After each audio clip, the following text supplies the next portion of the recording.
Docteur Laurent Alexandre, bonsoir. Vous Bonsoir. êtes chirurgien, neurobiologiste, énarque. Vous avez fondé Doctissimo et vous publiez La guerre des intelligences chez Jean-Claude Lattès, intelligence artificielle contre intelligence humaine. Mais docteur Alexandre, elle a commencé cette guerre. Dimanche soir, Emmanuel Macron, lors de son interview, nous expliquait que des centaines de milliers d'emplois dans la banque étaient menacés par l'intelligence artificielle, puisque désormais, dans les banques... mon conseiller de clientèle est remplacé par une intelligence artificielle, par un automate. Oui, on a une transformation radicale de l'économie. On l'a déjà eu dans le passé. Il y avait 29 000 porteurs d'eau à Paris et ils ont tous disparu quand l'eau courante est arrivée. Donc ce qu'on va voir dans des métiers comme chauffeur routier, taxi, banquier, comptable, c'est une disparition des emplois. Dans beaucoup d'autres secteurs, les emplois ne vont pas disparaître, ils vont changer. Les travailleurs vont devoir devenir complémentaires de l'intelligence artificielle. Vous dites ça très tranquillement, mais en ce moment, il y a beaucoup de parents qui se disent « Tiens, mon fils va être dentiste, ma fille va être radiologue ». Ce sont des métiers, vous le dites dans le livre, dentiste, radiologue, qui sont en grand danger, en voie de disparition. Alors, orthodontiste, oui, va muter radicalement, mais il faudrait que l'éducation nationale cesse de s'occuper de ces problèmes syndicaux internes et s'occupe un peu du futur. Il faudrait qu'il y ait une cellule de prospective à l'éducation nationale qui réfléchisse à l'avenir des métiers, à l'avenir de l'intelligence artificielle pour orienter nos enfants vers des endroits où ils vont être complémentaires de l'intelligence artificielle, au lieu de les envoyer, comme elle le fait aujourd'hui, vers des endroits où ils vont être laminés par l'intelligence artificielle. Pourquoi l'intelligence artificielle va-t-elle changer le métier d'orthodontiste ou de radiologue? Parce que maintenant, l'intelligence artificielle est capable de faire et de définir le meilleur traitement orthodontique et de faire en impression 3D des empreintes transparentes qui remplacent les bagues, et il n'y a plus besoin pour l'orthodontiste de bosser. Et c'est pareil, l'intelligence artificielle... Et c'est fabriqué en Californie, en face de chez Google. Ah oui. Et l'intelligence artificielle, c'est mieux qu'un radiologue, voir les prémices d'un cancer? Oui, et puis ça va être de pire en pire. Mais le radiologue, il va se reconvertir. En revanche, le chauffeur routier, ça va être beaucoup plus compliqué. Alors, on voit bien qui sont les gens menacés. Qui sont les gagnants? Quelles sont les firmes qui se cachent derrière cette intelligence artificielle? Alors, vous avez deux types de gagnants. Il y a les entreprises qui possèdent l'intelligence artificielle. Google, Apple, Facebook, Amazon, les géants américains de la tech. Et puis, il y a des Français là-dedans? Non, aucun Européen. Nous, on est des crapauds. Et puis les BATX, Baidu, Alibaba, Tencent, Xiaomi en Chine. Et en Europe, il n'y a rien. Ça, c'est côté entreprise. Puis côté humain, c'est très clair. Dans une économie de la connaissance et de l'intelligence artificielle, les gens les plus intelligents, les plus doués, les plus innovants seront les maîtres. Et les gens moins doués, si on ne fait pas très attention et si on ne les forme pas, seront des parias. Et c'est dramatique, ça. D'ailleurs, vous dites dans votre livre, nous, on a des cerveaux bien formés, on les exporte aux États-Unis, où ils vont travailler pour ces géants qui, demain, domineront l'intelligence artificielle. Et la fabriquent déjà. La fabrique déjà. C'est Google, Facebook, Amazon et Apple qui fabriquent l'intelligence artificielle. Et ça veut dire quoi, concrètement? Alors, ça veut dire qu'ils vont dominer le monde de la médecine et qu'ils seront capables demain, à moi, malade, de me vendre... Si nous ne faisons pas très attention, l'éducation et puis la santé demain seront fabriqués en Californie, seront made in California. Parce que l'intelligence artificielle va être indispensable pour personnaliser la médecine et personnaliser l'éducation. C'est-à-dire pour savoir comment, pour un enfant donné, il va le mieux apprendre. C'est l'intelligence artificielle qui le fera. Et si en Europe, nous ne développons pas tel besoin, ADN, et donc il faut il a telle structure de raisonnement, et c'est comme ça qu'il faut lui apprendre. Et quelles conséquences, si nous passons à côté de tout ça? Nous serons une nation sous-développée. Vous savez, la Grèce était le centre du monde il y a 2000 ans et elle est devenue un pays sous-développé. L'Espagne était le centre du monde, elle est devenue un pays beaucoup moins développé. Ce ne sera pas la première fois qu'un continent, qu'une zone géographique manque une révolution technologique. Si nous passons notre temps à geindre et que nous ne bossons pas, il est certain que nous serons vassalisés par les géants du numérique chinois et californiens. Alors, est-ce que, à l'inverse, les géants de l'intelligence artificielle peuvent à terme prendre, comme dans les films de science-fiction, prendre le contrôle des humains? Parce que vous dites, à un moment, ça va s'emballer là. C'est-à-dire que maintenant, l'intelligence artificielle, elle est capable de s'auto-alimenter. Il y a des gens très pessimistes. Moi, je ne suis pas pessimiste.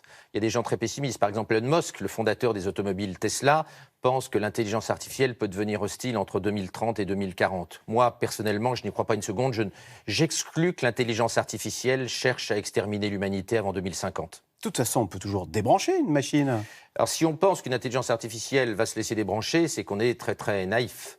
Pourquoi? Non, bien évidemment, parce qu'elle résonne plus vite que nous, elle résonne à la vitesse de la lumière. C'est-à-dire que le temps que nous débranchions, il y a longtemps qu'elle aura débranché le bouton stop. Et puis l'intelligence artificielle, elle est elle se loge dans tous les ordinateurs. Bien sûr, elle est présente dans le cloud, partout. comme on dit dans le nuage. Bien sûr, elle est présente, elle serait partout dans le... Mais moi, je ne crois pas à une intelligence artificielle hostile à court terme. En revanche, je pense qu'il y a un vrai problème social et éducatif. C'est-à-dire qu'il faut qu'on forme nos enfants à résister à la révolution de l'intelligence artificielle. Or, aujourd'hui, l'éducation est à côté de la plaque. Alors, c'est-à-dire alors ?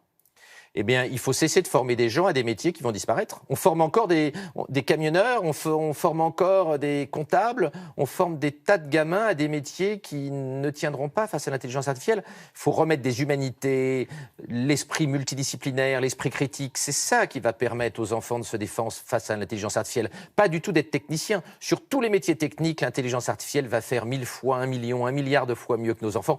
Il faut développer l'esprit critique, faire lire nos enfants, leur apprendre la philo, l'histoire. L'esprit critique est fondamental. Et si j'avais un seul conseil à donner aux parents, c'est faites lire 3 livres par semaine à vos enfants. C'est la meilleure protection contre l'intelligence artificielle. Mais c'est très contre-intuitif, ça. On se dit, le 21e siècle est numérique, est digital, alors il faut aller dans ces métiers-là, il faut apprendre à coder, etc. Et vous nous dites pas du tout.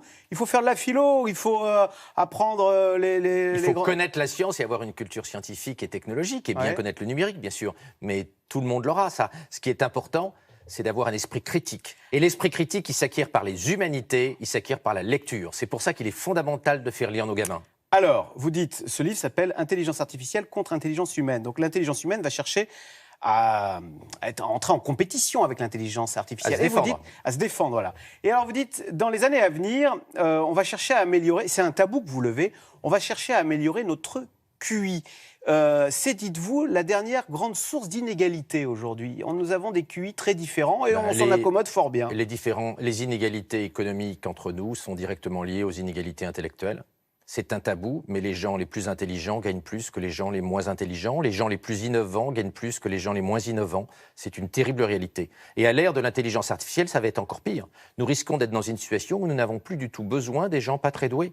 C'est la raison pour laquelle il est urgent de réformer l'éducation et la formation. Nous ne pouvons pas abandonner des hordes de gens moins doués, moins innovants. Il faut les aider à monter et à trouver une place dans le monde de l'intelligence artificielle. Et à l'heure où partout dans le monde, les parents veulent le meilleur pour leur enfant. Est-ce qu'on peut imaginer que des problèmes d'éthique se posent rapidement, que dans certains pays, on se dise, allez, on va manipuler le génome pour faire en sorte que demain, que mon enfant ait le plus de chance dans la vie de réussir. Les problèmes éthiques, politiques et philosophiques immenses sont devant nous. Il y a 2 technologies qui posent problème. La première, c'est la sélection des embryons. On sait qu'en Chine, 50% des parents souhaiteraient augmenter le quotient intellectuel de leurs enfants pour les rendre plus compétitifs face à l'intelligence artificielle. Vous imaginez si on rentre dans un scénario comme dans le film Bienvenue à Gattaca, où tout le monde cherche à améliorer l'ADN de ses bébés? Et puis l'autre technologie... Et dès que la technologie sera prête et efficiente, vous pensez il est probable qu'en Chine, elle sera immédiatement utilisée. Ouais. Avoir son gamin qui a le quotient intellectuel de Bill Gates, plutôt que d'en faire un cantonnier, sera considéré à tort ou à raison par beaucoup de Chinois comme quelque chose de tout à fait digne et de tout à fait bien.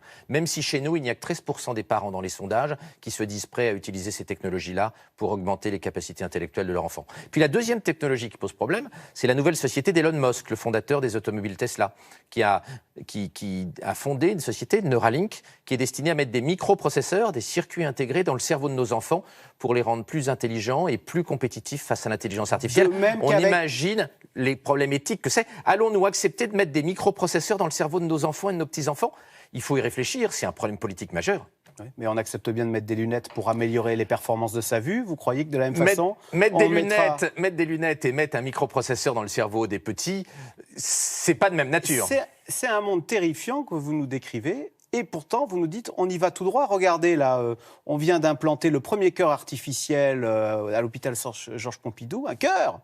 Eh ben, tout le monde trouve ça très bien et allons-y. Donc, on va vers le transhumanisme. Il y a une immense majorité des gens qui sont finalement transhumanistes et qui souhaitent qu'on ait le plus de technologie possible pour être le plus intelligent possible, moins vieillir, moins souffrir, moins mourir. Mais il y a une petite minorité de gens, notamment parmi les croyants, qui pensent qu'il faut arrêter ce toboggan technologique fou et qui veulent revenir à plus de sagesse, qui veulent qu'on arrête de courir toujours après la technologie. D'ailleurs, parmi ces conservateurs, certains se verraient bien débrancher l'intelligence artificielle. Mais si nous ne le faisons qu'en France et en Europe, pendant que la Chine et la Californie galopent, nous deviendrons une colonie numérique des nouveaux maîtres de l'intelligence artificielle. Voilà, c'est passionnant, fascinant, un peu effrayant par moments.